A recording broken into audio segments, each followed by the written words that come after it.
Today, we're talking about how to succeed at work by creating healthy boundaries. So I have my notes here. It is definitely a masterclass, so you definitely want to take notes.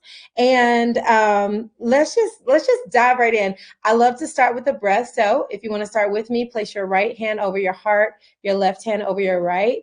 I invite you to close your eyes or gaze softly down at the floor and take a deep inhale through your nose. And exhale, sigh it out.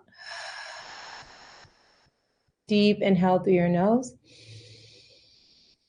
And exhale, sigh it out. Last inhale, hold the breath at the top.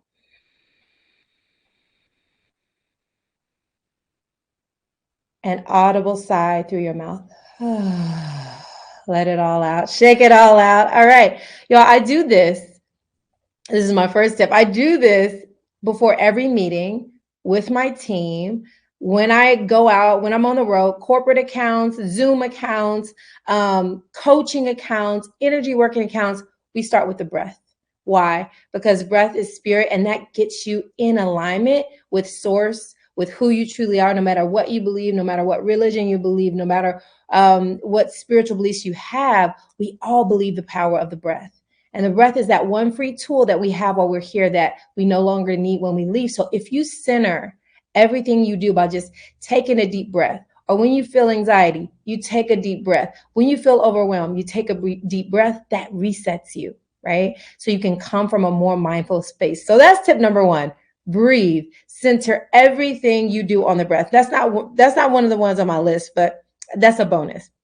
Okay, so number one on how to succeed at work by setting healthy boundaries, the number one thing you want to write down is clarify your role.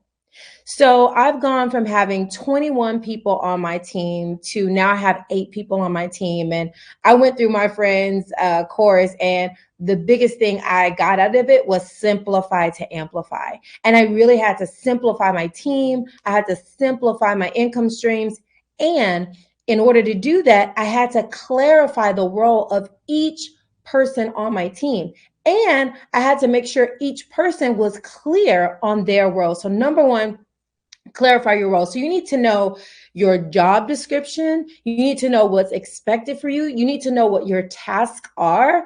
And this is something I'm going to give you. I usually only give this out of my master classes, but Asana is my favorite. Some of you already use it. Some of y'all, it will be the lifeblood of your company now. But when I start using Asana and everyone's roles are in there, everyone's tasks are in there, when they do it, they can check them off. It really changed my life. Asana was really like life-changing, and, making sure everyone did their roles. And if they didn't do them, we would discuss them in our weekly team meetings on why and where they needed to support and things like that. But you getting clear on your role, especially when you come into a new position, because as you know, over time, what happens? Things start piling on. And where your role started in month 1 is not where it is in month 4. And then we get mad at ourselves. We get mad at our boss. We get mad at our coworkers. And why y'all keep giving me work, right? Because work needs to be done. But the beautiful thing about clarifying your role is as those tasks increase, there should also be an increase in pay. And if there's not, you have to set a healthy boundary. This is what I signed up to do. I signed up to do this for this much pay. And if you can't pay me more, then I need to stick to these tasks that are in my contract, y'all. We have to set these healthy boundaries because Anna mentioned it, burnout. Burnout happens because things are piled on us and there is no compensation, or even if there is compensation, we just don't have the capacity. Because sometimes you are being paid well. Hey, I'm giving you extra work. I'm going to pay you a little bit extra, but you're over your capacity. Now you're not sleeping those 6 to 8 hours we've talked about in previous sessions. You're not happy because you're overworking. You're spending hours outside of your work hours researching for what you have to do at work, and those aren't accounted for. So clarify your role and be very clear on what your boundaries, on what, you can take maybe 1 or 2 extra things, but once it comes to more than 3 extra things, you have to talk about compensation, or you have to just say, this is all I can handle right now. I know for me, as someone who works, and even as an entrepreneur, I have to check in with myself, like, Koya, you have 12 income streams, and maybe 4 or 5 of them are really making the most of your money. So why don't you just knock those other ones? So I had to knock those other ones off the schedule because I was spending time and energy, but they weren't making as much impact as they could make because I didn't have enough time for them. And they also weren't bringing me the income that I wanted. So even as an entrepreneur, you have to be clear of your roles and of your things you're taking on. Okay, so that's number one, role clarification. Number two, prioritizing your task. We can have 10 tasks in a day. And I know everybody, and if you haven't, I'm going to give it to you for the first time. I've heard the story about the jar and the rocks. You have a jar, right? And you can put all the little rocks in, and guess what? There's no room for the big rocks. But if you have that jar and you put your big rocks in first, the pebbles will feel around those big rocks and you have room for everything.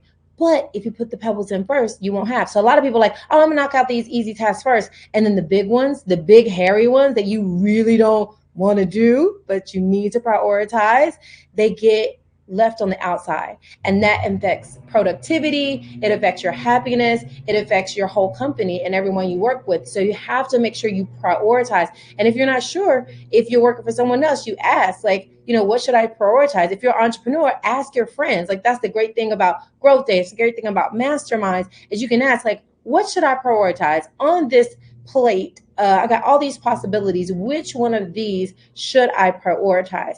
And when you're prioritizing your biggest things in your company or in your job or your biggest task, and you knock those out of the park, you feel so accomplished. You feel so great. And guess what? You can do all those little pebbles and you're just adding icing on that cake that you already baked. But if you're just trying to make the icing and you're messing around with the sprinkles and you're doing all these things, you don't even have a cake to put it on, right? And so you really have to prioritize your tasks, do the big tasks first, get them out the way, or at least work on them. And so that's something that I do in my day. First, I prioritize myself. We've already talked about that. Morning routine, nighttime routine. We've set those up. Then when I come to work, it's like, okay, other than meetings, when I have my breaks in between, what things do I need to get done? And usually it's posting on social media because that's a big place that I show up. And goodness, if I tell you every time, did I let things come into it before that, like food, like a friend calling, like all these other things, and I always regret it. Not always, like sometimes I'm just like, that was a really good call, but I feel bad because I'm like, okay, I didn't prioritize my work that I know that's serving my community. It's during my work day. It's during my hours. I have plenty of time in the morning, plenty of time in the evening that I've scheduled to see friends, that I've scheduled to make food, that I've scheduled to do those things. And so now in the middle of my work day, I shouldn't be on social media just checking something out that my friend sent me, like, and wasting a whole 15 to 30 minutes. So that's going to mess me up with prioritizing my tasks. So that's number two. You want to make sure that you prioritize. This can be your day for personal growth. This can be that day you committed to and you remember and you go, that was the day I got myself a community. I got better coaches. I committed to making my life the absolute best that I could. This is that day. Make today your growth day. Click the button on this page and sign up right now.